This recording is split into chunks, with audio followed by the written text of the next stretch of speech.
కూరగాయలు జోకుడు, బజ్జీలు దేవుడు, కటింగ్ చేసుడు, ఇస్త్రీ కొట్టుడు, పోరలకు తానాలు చేపించుడు, బువ్వ తినిపించుడు, ఆటో నడుపుడు, లారీ స్టీరింగ్ పట్టుడు, ఓ ఇట్లా చెప్పుకుంటా పోతే బొచ్చడు. ఎలక్షన్ సీజన్ అంటే అట్లుంటది మళ్ళా. అయితే ఒకసారి ఓట్లు ఉన్నా లేకున్నా అందరితో కలిసిపోతాడు. మన మనిషి అనిపించేటట్టు మెసులుతాడు. ఇగో గిట్లా ఆవు రాహుల్ గాంధీ సారే ఈడికొచ్చి వల పట్టుకున్నాడు. చేపల షికారికి వచ్చిండు. మళ్ళా అటు ఇటు లోడబెడితే మంచిగానే పడ్డట్టున్నాయి.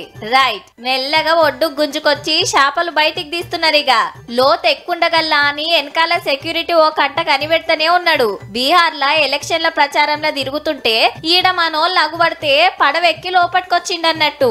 ఎంత అందానొస్తది, ఏం తిప్పలున్నాయో అడిగి అందరితోని ఫోటోలు వీడియోలు దిగిండు సారు. కాంగ్రెస్ కూటమిని గెలిపిస్తే చేపల షికారి లేనప్పుడు 5,000 సాయం బీమా సౌలతి చేసి చేపల మార్కెట్లు కట్టిస్తామని మాటిచ్చిండు. బీహార్ ఓట్ చోరీ ముచ్చట మల్లో పరేళ్ల పెట్టిండు. बिहार में इलेक्शन कमीशन ने महागठबंधन के वोटरों को काटा है, निकाला है वोटर लिस्ट से. అటు బీజేపీ ప్రచారం సుత జోరు మీద నడుస్తుంది. ప్రధానమంత్రి మోడీ సారు ఊకూకే పోయి ప్రచారం చేస్తుండే గెలిపిస్తే బీహార్ హాలత్ మారుస్తామని.